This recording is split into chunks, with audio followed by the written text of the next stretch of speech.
Video game sequels. We always ask for them, but do they ever live up to the hype? Most of the time, it seems like people just hate on them after like a couple of months. This is a weird predicament, except it only really happens with a certain type of sequels. There are many types of sequels, and I want to cover a lot of them throughout this video. The first one being the safe sequel.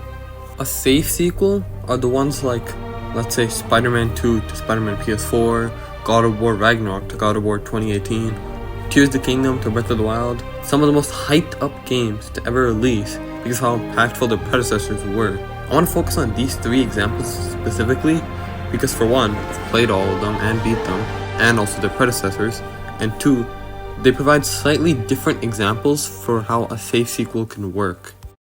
Let's start with Breath of the Wild. This is one of the most influential games of all time. The sheer scope of this game on a console so weak is still insane to think about, and it gets pushed even further with Tears of the Kingdom. While Breath of the Wild was super impressive and the first to push an open world game at this scale, Tears of the Kingdom takes us on another level with two whole new maps to explore with seamless transitions between them. And yet, we are at the point where people are calling Tears of the Kingdom a game that could have been just a DLC. While this is obviously not true, there are mechanics in this game that could be entire other games, but this always happens with video games after their release. After a couple months, people just start treating the game like it's worthless, like it didn't add anything. Tears of the Kingdom is such a massive game, especially on 2015 hardware like the Switch, that it blows my mind still to this day. Spider-Man 2 is another example of a safe sequel. This game is one of the games to truly show what the PS5 can actually do. It's one of the games that kind of gives the PS5 a purpose, and in fact, Insomniac in general gives the PS5 some purpose with like Ratchet & Clank Rift Apart as well. Now, people are saying it's one of the worst games of all time, which is just insane to me. Spider-Man 2 does have problems. A lot of them are just based on the game being rushed in the final act, especially like the entire Venom storyline like being wrapped up. It was pretty rushed. But the improvements from the first game are definitely noticeable. The web swinging is a lot more fun. The MJ missions from the first game, I hated them. Now they're okay. They aren't fixed, but they are much better than the first game. The boss fights are also incredible now compared to the first game, with actual health bars compared to just a couple of hits starting phase 2. And definitely the open world is just more fun to explore. The game looks beautiful, and I think this truly is one of the examples of a sequel being hated on for no real reason. People were calling Spider-Man 2 Game of the Year when it came out, and now it's also treated like it hasn't done anything. The Insomniac leak also kind of helped pave this, I guess, sentiment that people have for this game. It showed that there was a lot of scrap stuff that was going to be in Spider-Man 2, and it got cut out because the game was rushed, which, yeah, that's unfortunate. Spider-Man 2 is still a really well-made game that I think deserves praise. Now, the final safe sequel I want to talk about is God of War Ragnarok. The thing with this game is that it's definitely just a continuation of God of War 2018. The biggest changes are mainly with the story. The gameplay it's pretty similar to God of War 2018, with some minor changes, some stuff like Atreus being playable and the new weapon, the spear. But this game really is just more God of War 2018. The journey is being continued like a couple years later, which that's just fine. Games don't always have to one-up the predecessor by adding a whole new map, characters, mechanics, world, new atmosphere, everything. They can just be more the same. The thing with God of War Ragnarok is God of War 2018 was such a difference compared to God of War 3 that some people might be disappointed with Ragnarok being pretty safe. It didn't add a bunch of new mechanics, new, world. You can't like interact more with the open world. That's fine. It doesn't have to be like that. Game is still very well made, and I think it also deserves praise. All the three games that I talked about were all in the running for Game of the Year, and some of them were even considered second place by a majority of people. There are franchises that have massive differences between entries though. Stuff like Mario or Sonic games, which every iteration adds something new and are pretty different to their predecessors. For example, Mario Sunshine is pretty different to Mario 64 with the water pack and just more smoothness and less jankiness that comes with sequels from console leaps at the time.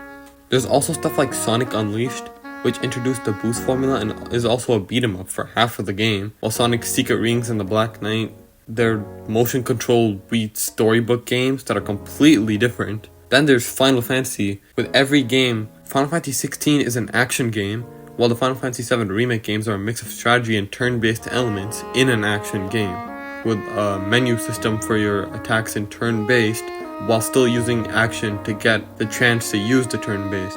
And the root of Final Fantasy is turn-based games, which makes 3 entirely different styles for just this one series, and that's just for the combat systems. For example, with Final Fantasy 7 to 9, all these are PS1 games that have turn-based combat, but they all have completely different worlds and characters also.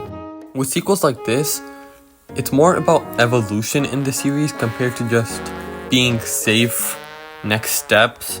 Like Mario Odyssey evolved from, you could say, Mario 3D World, because 3D World is more of a 2D experience in 3D, because that's what Nintendo needed at the time.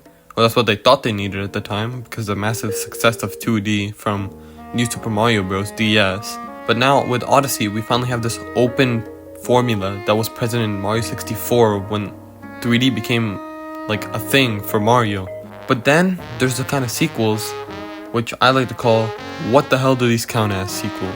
Basically, they have completely different changes, but also some familiarity. They're the ones that are really hard to classify.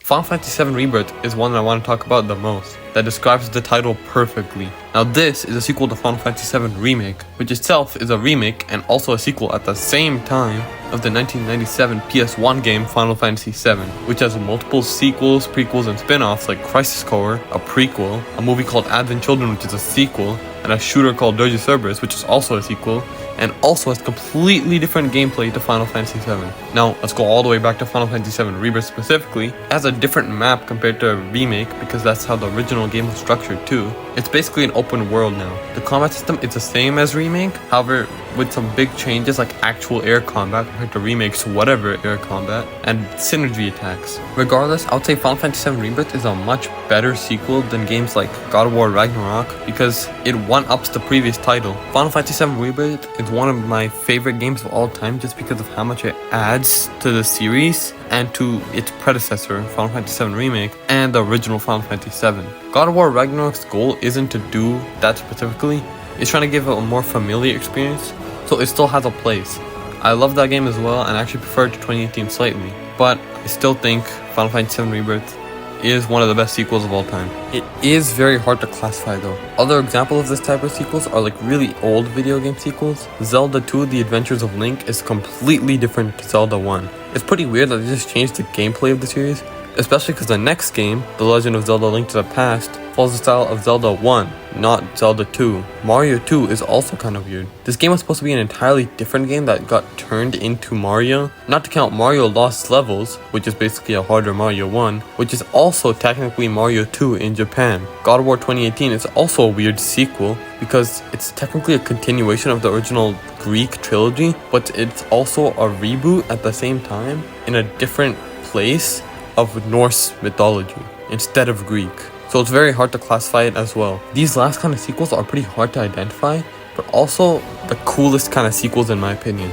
They're all pretty unique compared to its predecessors, and I love that. It means companies are trying new things with the idea of a sequel instead of just doing what Call of Duty or sports games do, which is just recycle the same old games over and over again, just kind of reskinned into a new one. And while some are very weird and hard to play nowadays, like Zelda 2, it still makes those games have their own identity. Honestly, there's plenty of other examples that could warrant a part 2 just to talk about how good or bad they are. Anyways, make sure to tickle that subscribe button, leave a like and comment, all that good stuff. And yeah, that's it.